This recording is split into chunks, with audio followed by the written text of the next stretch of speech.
के फंडिंग लेके मैंने कुछ आईपीओ में पैसा लगवाया। 2 ही दिन में मेरी 50% of my capital was wiped out. मैं बोला नहीं boss, I have to stop trading. Fortunately वापस से जब मैं समर ट्रेनिंग करने गया तो रमेश दमानी जी उन्होंने एक चीज मुझे बोली कि भाई तू अगर ये जो सब फालतू काम कर रहा ना, ये पेनी स्टॉक्स और ये ट्रेडिंग वेडिंग ये सब मत कर। टीवी पर जब हम स्टॉक खरीदते हैं तो ऐसा हो जाता है कि हम खरीद लेते हैं और उसके बाद डंप हो जाते हैं। मैं स्टॉक का नाम लेने के पहले और स्टॉक का नाम देने के बाद मैं बोलता था कि प्लीज सर कुछ जेम्स हमारे व्यूअर्स के लिए भी।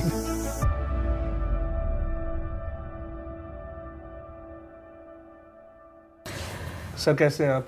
All good all good all good. Thank you so much first of all, आपने मुझे आप लोग के चैनल पे इनवाइट किया। और मुझे सबसे बढ़िया क्या लगा, देखिए मैं और भी कई यूट्यूब चैनल्स पे, टीवी चैनल्स पे कई सालों से आ रहे हैं, बट जो सीरियसनेस आप लोग की इस शो को बनाने में, मैं उससे बहुत ज़्यादा प्रभावित हुआ हूँ। एंड आई मस्ट से, देखिए आप लोग कोई नागपुर से आ रहा, आप लोग की टीम में आज 8-10 जने एक यूट्यूब पे वीडियो अपलोड करने के लिए आप लोग बाहर से आ रहे हैं, तो मुझे सबसे अच्छी चीज़ ये लगी। I am very impressed with the work and I think it will go a long way.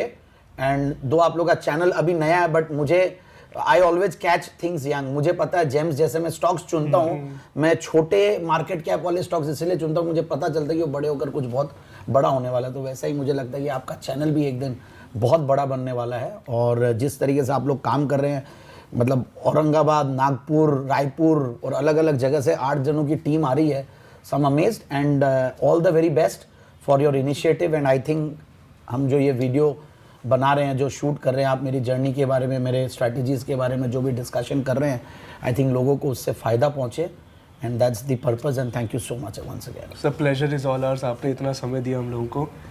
Sir journey की तरफ अगर हम थोड़ी बात करें तो आपकी मार्केट में जर्नी स्टार्ट कैसे हुई, कहाँ से आप इंट्रोड्यूस हुए मार्केट से और यहाँ तक कैसे पहुँचे? देखिए मैं जहाँ तक भी पहुँचा, मुझे ऐसा लगता है कि मैंने अभी तक कोई बहुत कुछ किया नहीं है। जस्ट दैट कि आप लोग मुझे बहुत देखते हैं, हर जगह मेरा चेहरा देखते हैं, तो लगता है कि मैं बहुत कुछ कर रहा हूँ, बड़ा कर रहा हूँ।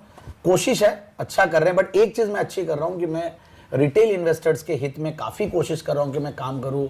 आई really want to give back to the industry, to the ecosystem, to the retail investors. और टीवी पे भी आते हैं या जहाँ पे भी शोज़ में जाते हैं, कॉन्फ्रेंसेज में, सेमिनार्स में, हर जगह एक ही पर्पज़ रहता है कि नॉलेज शेयरिंग हो। करना। जितनी हमारी जितनी भी मेरी विजडम है, जितना भी मैंने सीखा और जितना भी मैंने तकलीफ से सीखा, वो दूसरों को वो तकलीफ नहीं झेलनी पड़े। मतलब मेरी लर्निंग, भगवान ने मुझे जितनी तकलीफ दे दी, अब मैं चाहता हूँ कि मेरी लर्निंग से मैं दूसरों को कम तकलीफ में वो चीज़ सिखाना चाहता हूँ। So that's the reason. But yes, आपने मुझे जर्नी के बारे में पूछा, तो let's start with the journey.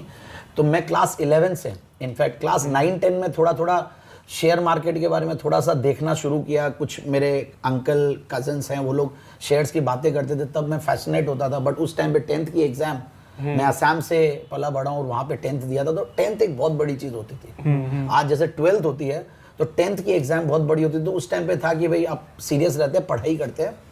फिर गल्फ वॉर हुआ, उसी टाइम की बात है। मार्केट्स बहुत ऊपर नीचे होने लगे, काफ़ी न्यूज़ बनने लगी मार्केट्स को लेकर। फिर 11th में जब मैं आया, 11th के मतलब लास्ट क्वार्टर की मैं बात करूँ, तो उस टाइम पे हर्षद मेहता का धूम मचा हुआ था मार्केट में। और हर तरफ मतलब 2 ही चीज़ इंडिया में चलती थी, या तो क्रिकेट की बात कर लो और या फिर स्टॉक मार्केट की। अगर आपको ये दोनों की बातें नहीं आती है करना, तो you are out of place.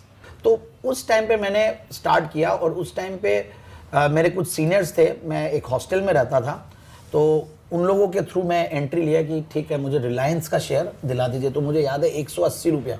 ये हॉस्टल की बात है। मैं गुवाहाटी में भी हॉस्टल में था, क्योंकि मैं एक छोटा टाउन है नलबाड़ी में, वहाँ से हूँ। तो गुवाहाटी में मैं हॉस्टल में रह के 2 साल पढ़ा था।